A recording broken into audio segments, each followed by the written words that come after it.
इसलिए इकट्ठे हुए हैं कि कुरान मजीद और साहब कुरान ये मुसलमानों की रेड लाइन है और कुफ़ार ने आज ये रेड लाइन क्रॉस की है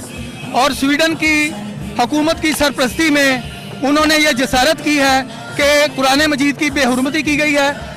तमाम मुसलमानों के दिल इस अमल की वजह से दुखी हैं और हम एहतजाजन पूरी दुनिया को बताने के लिए निकले हैं कि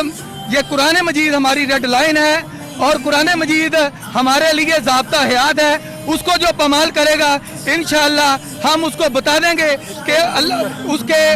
कुरान मजीद के मानने वाले दुनिया पर मौजूद हैं और उसका नामो निशान नहीं मिटाया जा सकता, बल्कि वो खुद मिट जाएंगे जो कुरान मजीद की तरफ हाथ उठाएंगे। अच्छा, सवाल मेरा ये बनता है कि देखें आज ही क्यों, आज के दिन ही क्यों कुरान पाक को की बेहरमती किए हुए इस बात को 8-10 दिन हो चुके हैं, ये कौम उस वक्त निकली नहीं है।